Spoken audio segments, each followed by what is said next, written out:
She laughed when she saw me packaging my Etsy orders during lunch break.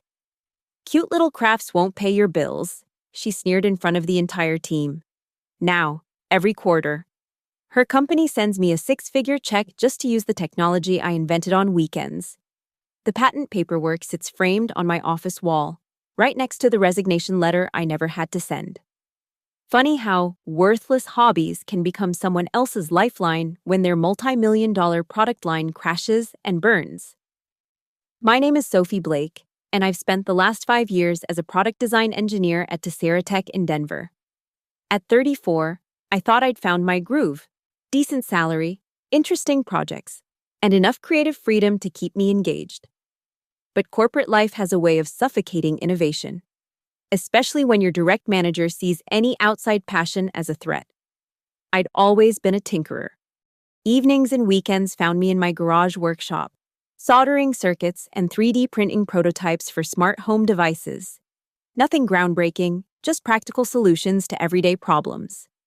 A self-adjusting phone stand here, a temperature-sensitive cup holder there. I listed them on Etsy under Blake Innovations, more for the joy of creation than profit. That Tuesday started like any other. I'd brought my lunch to the office kitchen, along with a small stack of padded envelopes, orders from the weekend that needed shipping. The post office was on my route home, but I liked addressing them during lunch to save time. "What's all this?" Marissa Caldwell's voice cut through the kitchen chatter. My manager stood in the doorway, her perfectly manicured nails tapping against her coffee mug. "Just some personal mail," I replied, continuing to write addresses. She walked closer, peering at the Etsy shipping labels. A smirk played at her lips. "Oh, right, your little hobby shop." The kitchen went quiet. 3 other engineers from our team were eating nearby, suddenly very interested in their sandwiches. "It's just a side project," I said, keeping my voice neutral. "Side project?" Marissa laughed, the sound sharp as breaking glass.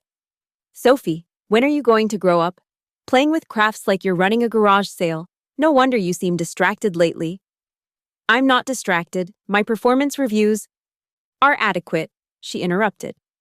"But imagine what you could achieve if you focused on real technology instead of..." She gestured dismissively at my packages. "Whatever these trinkets are." Heat crept up my neck. "They're smart home devices. Actually, the temperature-regulated..." "Save it for Etsy," Marissa said, turning to our colleagues. "This is exactly why Sophie won't be joining the Aurora project team.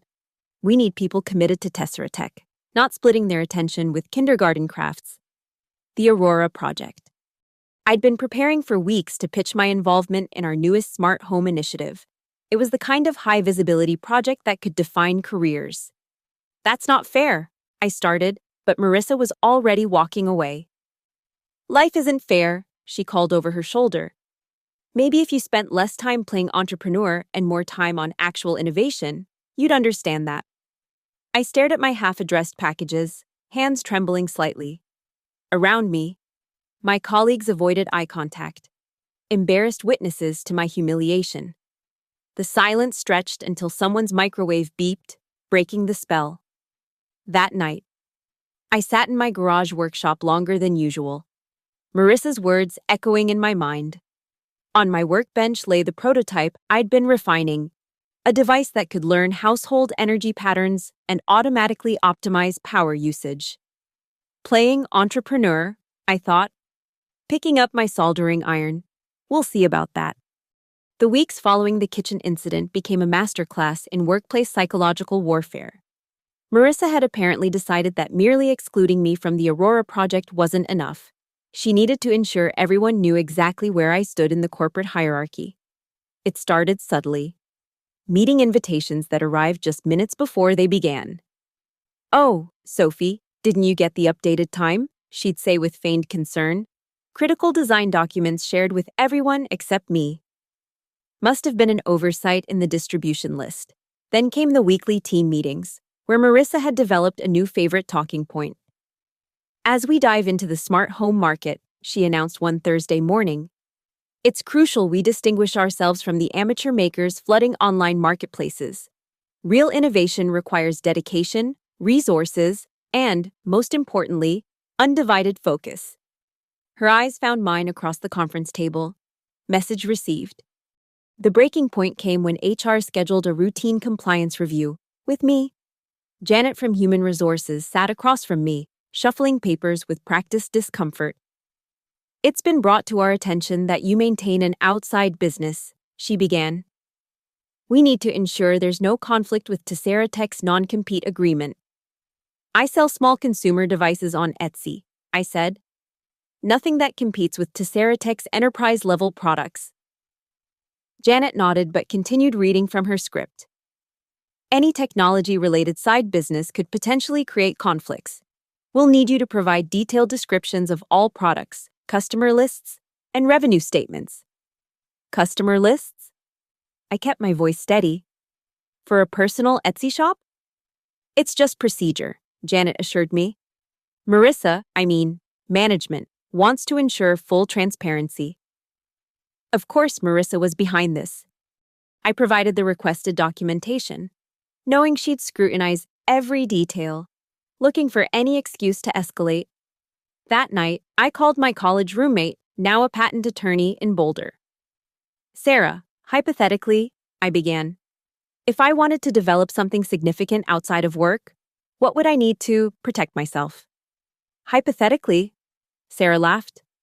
"First, make sure it's entirely on your own time, with your own resources. Document everything. And Sophie? If it's as significant as your voice suggests, consider forming an LLC. Keep it completely separate from your day job." I spent the next 3 months living two lives. Days at Tessera Tech, where I performed my duties with mechanical precision, speaking only when necessary. Marissa seemed pleased by my newfound focus, occasionally making snide remarks about my reformed maker phase. Nights and weekends belonged to my real work. The energy optimization device had evolved from a simple concept to something revolutionary. By analyzing usage patterns through machine learning, it could predict and adjust power consumption in real time, potentially cutting household energy bills by 40%. I filed for a provisional patent under my own name, paid for with my savings, formed an LLC called Horizon Loop, a name that meant nothing to anyone but suggested endless possibilities to me. Every receipt, every hour logged, every line of code written on my personal laptop, all meticulously documented. Meanwhile, Tessera Tech's Aurora project launched with great fanfare. Their flagship smart home energy monitor promised to revolutionize household power management. Marissa led the launch presentation, basking in executive praise. 2 months later, the recalls began. The Aurora devices had a fatal flaw. They couldn't adapt to varying household patterns. Customers reported systems that cranked up heating during summer, shut down refrigerators during peak usage, and one memorable case where a device nearly caused a house fire by overloading circuits.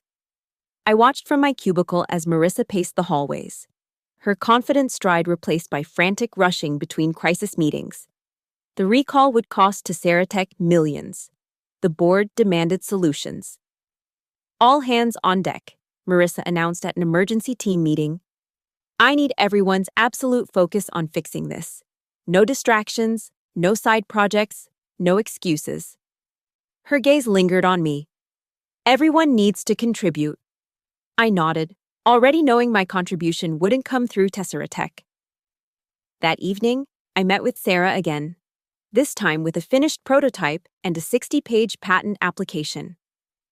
"This is sophisticated," she said, examining the documentation. "The AI integration alone is years ahead of anything on the market." "How long for a full patent?" "Typically 18 to 24 months. But Sophie, with the right legal strategy, you could start licensing discussions with just the provisional filing." I thought of Marissa's desperate face, of Tessera Tech's bleeding balance sheet, of every snide comment about my kindergarten crafts. "Perfect," I said. "Let's file everything under Horizon Loop. And Sarah, make sure the patent is ironclad. I have a feeling someone's going to need this technology very, very badly." The patent application was submitted that week. Patent pending, energy optimization system using predictive AI analysis. Inventor, Sophie Blake. Assignee, Horizon Loop, LLC. The pieces were in place. Now I just had to wait for desperation to drive them to my door. 18 months. That's how long it took for my patent to be approved while Tesserotech's Aurora project bled money like a severed artery. During that time, I became a ghost in my own workplace, present but invisible, completing assignments without comment while Marissa's empire crumbled around her. The patent approval arrived on a Tuesday. I remember because Marissa had just finished another catastrophic all-hands meeting where she'd announced the third consecutive quarter of losses from the Aurora recalls. United States Patent Number 11, XXX, XXX, Energy Optimization System using Predictive AI Analysis. Inventor, Sophie Blake. I read it 3 times, then called Sarah. It's official, she said. And Sophie? The claims we got approved are broader than we hoped. Anyone wanting to use predictive AI for household energy management will need to go through you.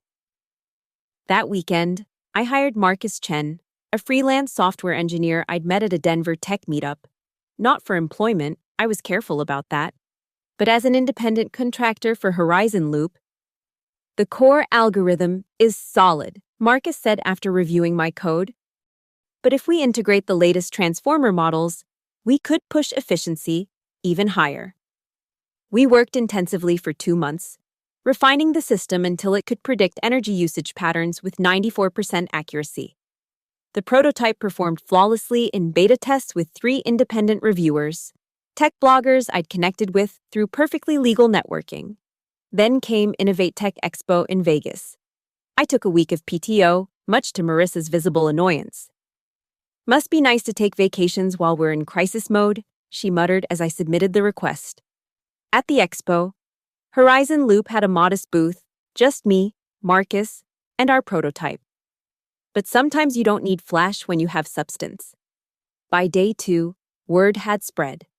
Engineers from major firms crowded our demo station, watching in amazement as our device seamlessly optimized a mock home's energy usage in real time. Who's behind this? A Samsung representative asked. Horizon Loop, LLC, I replied smoothly. We're a specialized technology firm focused on AI-driven energy solutions. TechCrunch ran a piece. Unknown startup solves energy management crisis that's plaguing industry giants. The article didn't mention Tesserotech by name, but anyone in the industry knew exactly which giants were struggling. I returned to work the following Monday to find chaos. Marissa's assistant pulled me aside. She's been in meetings with the board all morning, she whispered. They're talking about finding external solutions for Aurora. I nodded sympathetically and returned to my desk, where I spent the day fielding emails to Horizon Loop's newly created corporate address. 12 major companies had reached out, including one from Tesserotech's Director of Strategic Partnerships. That evening, I formally incorporated Horizon Loop as a C Corp, with myself as CEO and sole shareholder. Sarah helped structure it properly: bulletproof corporate veil, separate bank accounts, professional insurance. Every detail meticulously legal and thoroughly documented. The dancing began 2 weeks later. Tesserotech's partnership team reached out to Horizon Loop through our website, carefully avoiding any mention of their internal crisis. They requested a preliminary discussion about potential collaboration opportunities. I hired a professional business attorney to handle negotiations, maintaining perfect separation between my day job and Horizon Loop. The attorney, James Morrison, was instructed to be thorough but aggressive. They're desperate, I told him. They need our technology to salvage a multi-million-dollar disaster. Price accordingly. The initial offer came in at $500,000 for a limited license. Tell them that barely covers our R&D costs, I instructed James. The patent is exclusive, the technology proven. If they want to save their Aurora line, they'll need to be serious. Meanwhile, at Tesserotech, Marissa grew increasingly frantic. She'd started holding daily innovation sessions, demanding the engineering team find solutions. We need fresh thinking, she announced, her usual polish cracking. Anyone who can solve this will be fast-tracked for promotion. I sat quietly, taking notes I'd never use, while she paced the conference room like a caged animal. The negotiations with Horizon Loop stretched on, each time Tessera raised their offer. James pushed back with data, market analysis, competitive bids from other companies, the astronomical cost of their ongoing recalls. By month's end, we'd reached $4 million for a 2-year exclusive license, plus 3% royalties on all Aurora devices sold using our technology. They're requesting a final meeting, James informed me. They want to meet the leadership team before signing. I smiled. Schedule it for next Friday. And James, make sure it's in Tessera executive conference room. They insisted on home field advantage. After all, I submitted my resignation that Wednesday. Effective immediately. HR was shocked. I'd never had a single complaint filed, never caused any issues. I cited personal opportunities and thanked them for the experience. Marissa didn't even say goodbye. She was too busy preparing for the meeting that would save her career. She had no idea who she'd be meeting in 48 hours. Friday morning arrived with the kind of crystalline Denver sunshine that makes everything feel possible. I dressed carefully, not the understated separates I'd worn for 5 years at Tessera Tech, but a tailored charcoal suit that meant business. The kind of outfit that said CEO, not cubicle dweller. James Morrison met me in Tessera Tech's lobby at 9:45 a.m. He'd handled dozens of these negotiations, but I'd kept one crucial detail from him, my history here. As far as he knew, I was just another startup founder about to close a life-changing deal. Remember, he said as we rode the elevator, let me handle the numbers. You focus on the technology presentation. Of course, I replied, watching the floor numbers climb toward the executive level I'd never been invited to as an employee. The conference room was everything I'd imagined, floor-to-ceiling windows overlooking the mountains. A table that could seat 20, the kind of corporate luxury that whispered of billion-dollar decisions. 3 people waited inside. Director of Strategic Partnerships, Kevin Yuan, Chief Technology Officer, Robert Hendricks, and Marissa. She was mid-sentence when we entered, something about revolutionary potential and solving our critical needs. Her voice died as her eyes met mine. The blood drained from her face. Good morning, I said pleasantly, extending my hand to Kevin first. Sophie Blake, CEO of Horizon Loop. Thank you for hosting us. Kevin shook my hand enthusiastically. Ms. Blake! We've been extremely impressed by your technology. This is our head of product development, Marissa Caldwell, and our CTO, Robert Hendricks. I turned to Marissa, hand still extended. Ms. Caldwell. A pleasure. She took my hand mechanically, her mouth opening and closing without sound. Robert, blissfully unaware of the undercurrents, launched into technical questions. The predictive modeling in your patent, how does it handle edge cases? I opened my laptop, displaying the presentation I'd refined over countless nights in my garage. Our AI doesn't just react to patterns, it anticipates them. Here's a 6-month study from our beta tests. For 20 minutes, I walked them through the technology, watching Robert's excitement grow with each slide. Kevin took notes furiously. Marissa sat frozen, her usual commanding presence reduced to stunned silence. This is exactly what we need, Robert said finally. How quickly could we integrate it into our existing Aurora framework? That depends on your infrastructure, I replied. But with the right technical team, perhaps 60 days for initial implementation. Marissa, Kevin turned to her. You've been leading Aurora. What's your assessment? She swallowed hard. The technology appears sound. Appears? I let a small smile play at my lips. Ms. Caldwell, I understand you've been struggling with the Aurora recalls for 18 months. Our solution doesn't just appear sound, it's proven.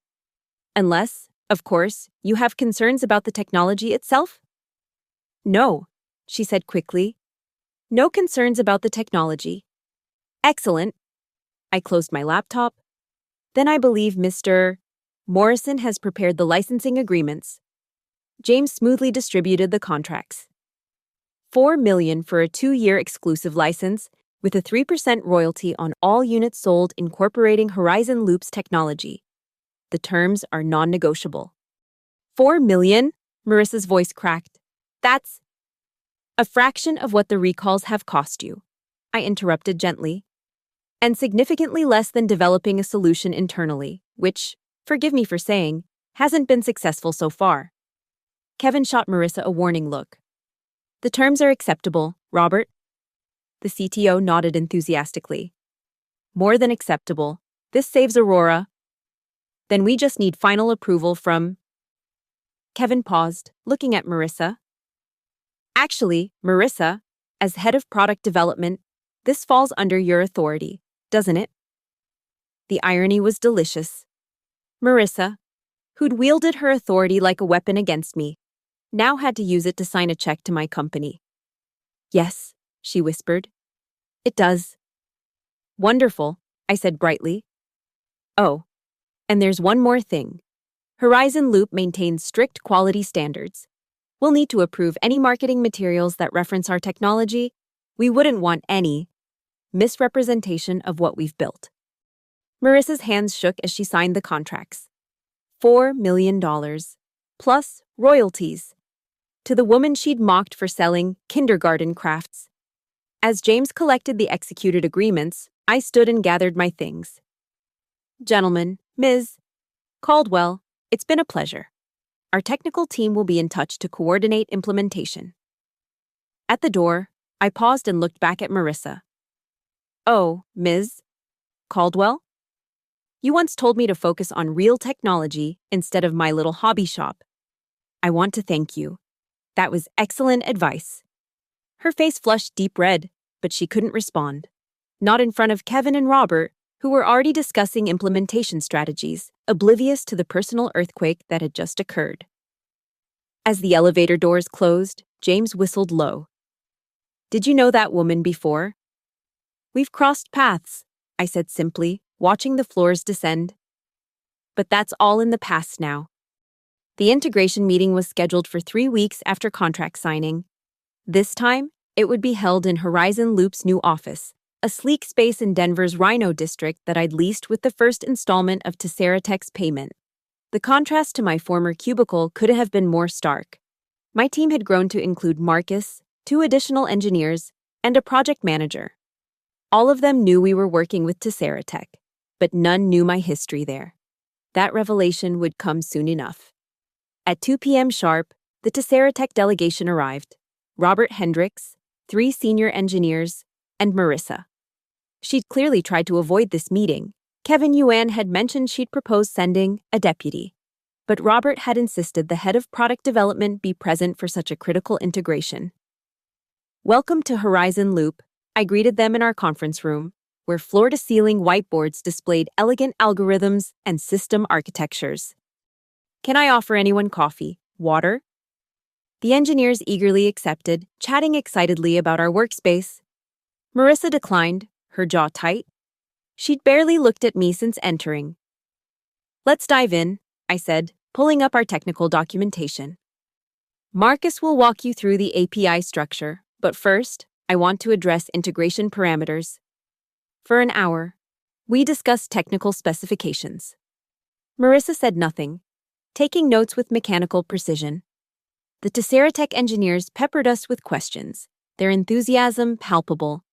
They'd been struggling with Aurora for so long that our solution must have felt like salvation.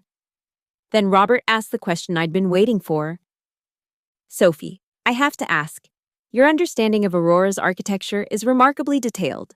Have you worked with similar systems before? I smiled. Actually, yes. I spent 5 years as a product design engineer at Tesseratech. I left recently to focus on Horizon Loop full-time. The room went silent. The 3 engineers exchanged glances. I recognized 2 of them from my old department. Wait. One of them, David, said slowly. Sophie Blake? You were on Marissa's team. That's right. I kept my tone pleasant, professional. Small world, isn't it? But you never mentioned. David trailed off, his eyes darting between Marissa and me. When did you develop this? Nights and weekends over the past 2 years, I said simply. Entirely on my own time, with my own resources. All properly documented and legally protected. Of course. Marissa's face had gone from pale to flushed. You were working on this while you were telling everyone my little crafts were a distraction? I finished calmly. Yes. Turns out those evening hours you mocked were quite productive. Robert cleared his throat, clearly sensing the tension but not fully understanding it. Well, regardless of the history, we're fortunate to have access to this technology now. Indeed. I agreed.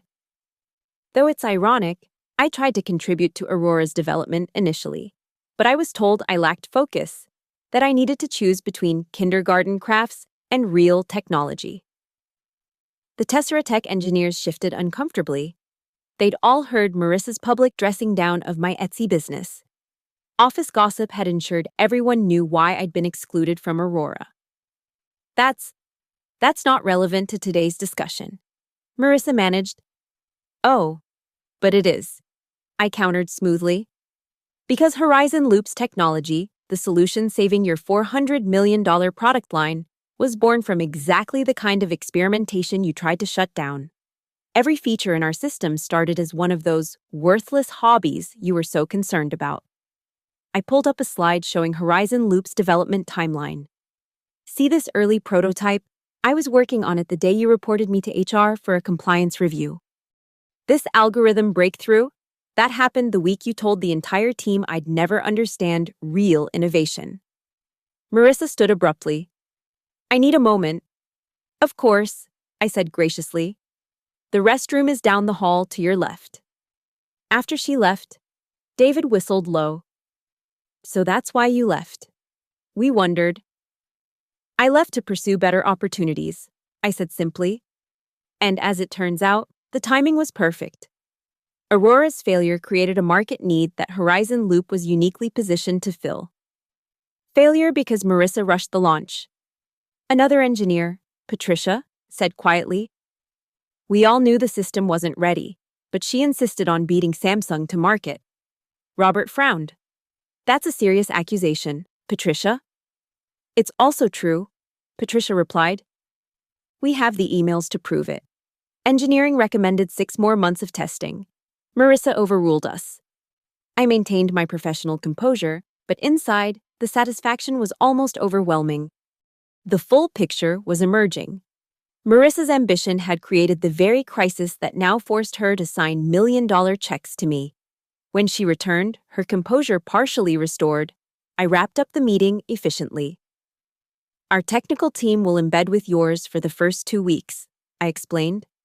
We'll ensure smooth integration and knowledge transfer. Any questions? Just one, Marissa said, her voice strained. The royalty structure, 3% seems non-negotiable, I interrupted pleasantly. As per our signed agreement, which, if I recall correctly, you have full authority to enforce, how fortunate that you have such autonomous decision-making power. The words, her own, thrown back at her, landed like physical blows. As the Tessera team prepared to leave, Robert pulled me aside. For what it's worth, he said quietly, I think we made a mistake letting you go. If you ever want to come back, thank you, I replied.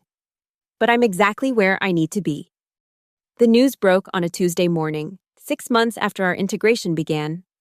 I was reviewing quarterly reports when Marcus burst into my office, laptop in hand.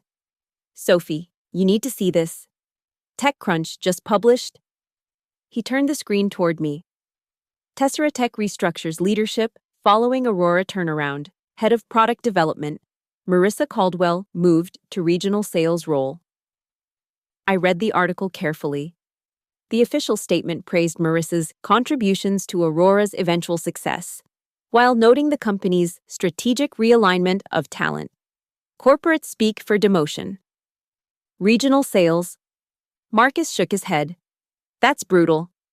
From leading product development to exactly where she belongs. I finished quietly. The article detailed Aurora's remarkable turnaround, how the integration of third-party technology had transformed it from a liability to Tessera Tech's most profitable product line. They didn't mention Horizon Loop by name, but industry insiders knew. What the article did mention was the board's discovery of internal emails showing Marissa had repeatedly ignored engineering warnings about Aurora's initial launch. Patricia and David, it seemed, had finally spoken up. My phone buzzed. Sarah, my patent attorney, was calling. "Have you seen your bank statement today?" she asked without preamble. I pulled up the Horizon Loop account. The quarterly royalty payment had just arrived. $847,000. "The Aurora sales numbers must be incredible," Sarah continued. "And Sophie? I just got off the phone with venture capital firm Andreessen Horowitz. They want to meet about Series A funding." The next 2 weeks were a whirlwind. 3 VC firms competed to invest in Horizon Loop. We closed a $15 million round at a $60 million valuation. Suddenly, my little craft business was worth more than most people see in a lifetime. I hired carefully, building a team of brilliant engineers who shared my vision. Many were women who'd been overlooked or undermined in their previous roles. We understood each other. Then came the invitation to speak at the National Technology Innovation Summit, the same conference where, 2 years ago, I'd watched from the cheap seats as Marissa presented Aurora's initial launch. Now I would be the keynote speaker. The ballroom at the Colorado Convention Center held 2,000 people. Standing backstage, adjusting my microphone, I felt the weight of the moment. From packaging Etsy orders in a corporate kitchen to this. "Ladies and gentlemen," the announcer boomed, "please welcome the founder and CEO of Horizon Loop, creator of the revolutionary AI-driven energy optimization system, Sophie Blake." The lights were blinding as I walked on stage. Applause thundered through the space. On the massive screens behind me, our company logo gleamed beside the words, "Innovation starts in the garage, a story of persistence and patents." I began with humor. 2.5 years ago, my boss told me to stop wasting time on kindergarten crafts and focus on real technology. I took her advice. I just didn't do it the way she expected. Laughter rippled through the audience. I caught sight of familiar faces in the crowd. Former Tessera Tech colleagues, industry leaders, journalists who'd covered our rise. For 30 minutes, I shared our story. Not the personal details, those weren't for public consumption, but the journey of identifying a problem, solving it outside traditional corporate constraints, and building something extraordinary. "Innovation doesn't always happen in corporate labs," I said, approaching my conclusion. "Sometimes it happens in garages, on weekends, fueled by passion and the freedom to experiment. Sometimes the best ideas come from people who've been told their ideas don't matter." I paused, scanning the audience. So to anyone out there tinkering with a silly project, building something others mock, or being told you lack focus, keep going. Your garage today could be someone else's salvation tomorrow. The presentation ended with our latest announcement. Horizon Loop's technology would be integrated into 3 major automotive manufacturers' electric vehicle systems. Projected revenue, $50 million, over 3 years. As I left the stage to thunderous applause, I nearly collided with someone in the wings. Marissa. She looked smaller somehow. Her designer suit replaced with a conservative dress appropriate for regional sales. Her face had aged years in months. "Sophie," she said, her voice barely audible over the continuing applause. "Marissa." I nodded politely. "Enjoying the conference?" She swallowed hard. I wanted to say, "There's nothing to say." I interrupted gently. "We both made choices. Mine just turned out better." I moved past her, but she caught my arm. "The board wants to rehire you. As Chief Innovation Officer, they'll double your old salary." I looked at her hand on my arm, then at her face. The desperation there was profound. "Marissa," I said softly, "I already have a job. I'm the CEO of a company that's about to change how the world uses energy. A company born from those worthless weekend hours you tried so hard to stop." I gently removed her hand. "But thank you for the offer. And for the motivation. I couldn't have done it without you." The truth of that statement hung between us. Her mockery, her sabotage, her petty tyranny, they'd all fueled my determination to build something she could never touch. I left Marissa standing in the wings and walked back into the main conference hall. The energy was electric. Attendees crowded around the Horizon Loop booth, engineers eager to discuss implementation, investors exchanging business cards with my team. 2 years ago, I'd been invisible at events like this. Now, I was the center of gravity. The final panel of the day brought together innovators reshaping energy technology. I sat between the CTOs of Tesla's home division and Google's sustainability initiative. In the audience, front and center in the VIP section, sat representatives from every major tech company, including a full delegation from Tessera Tech. The moderator posed the final question. Sophie, Horizon Loop went from startup to industry leader in under 2 years. What's your secret? I smiled, letting my eyes sweep across the packed auditorium. There's no secret. Just the willingness to bet on yourself when no one else will, to work nights and weekends on something everyone calls worthless, to patent your ideas properly, and sometimes... I paused, finding Marissa in the back row of the Tessera Tech section, sitting with the other regional sales managers. Sometimes you need someone to underestimate you so badly that proving them wrong becomes your rocket fuel.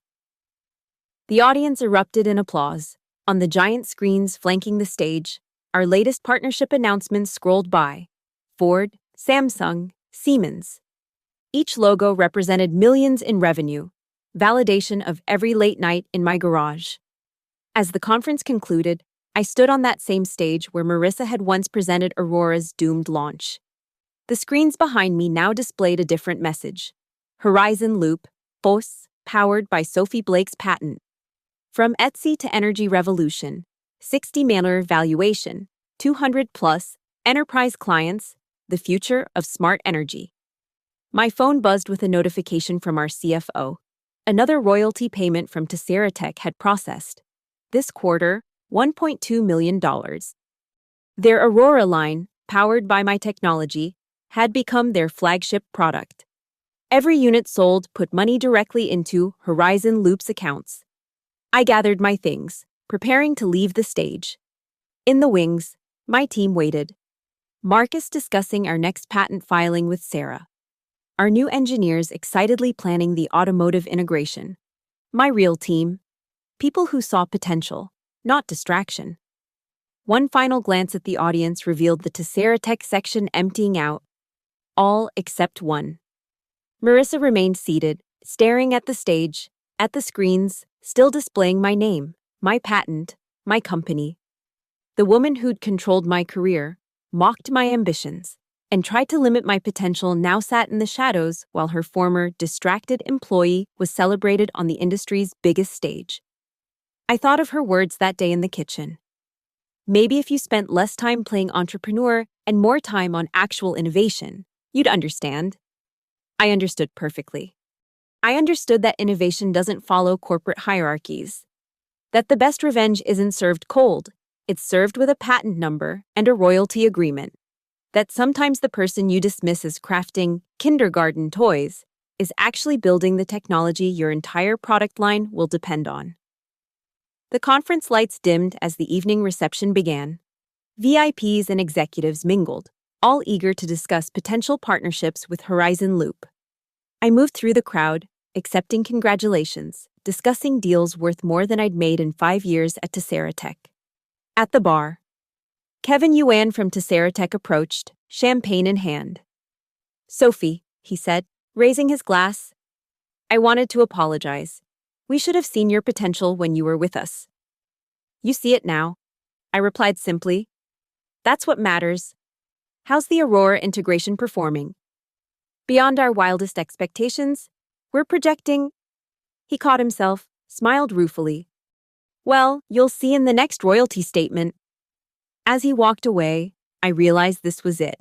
The perfect ending, not with anger or confrontation, but with success so complete it needed no explanation. My worthless hobby had become the technology saving their flagship product. My nights and weekends had built an empire. My patent, filed in my own name, protected by my own LLC, now generated millions. The woman who'd tried to make me small had only made me unstoppable. I raised my own champagne glass to the Horizon Loop logo glowing on the conference screens. To every creator told their side project was a waste, to every employee whose manager tried to clip their wings, to everyone who'd ever packaged Etsy orders at lunch while dreaming of something bigger. Sometimes the best innovations come from the places they'd never think to look. Sometimes your kindergarten crafts become their salvation. Sometimes you just have to patent it first. Thank you so much for listening to this story of corporate karma and sweet revenge. I'm curious. Where are you listening to this right now? Are you on your commute, at the gym, or maybe even plotting your own garage startup? Drop a comment below and let me know. If this story inspired you or made you think of your own workplace experiences, please subscribe to the channel and share your thoughts. I love reading about your own journeys and victories. Until next time, keep building, keep creating, and most importantly, keep documenting those weekend projects.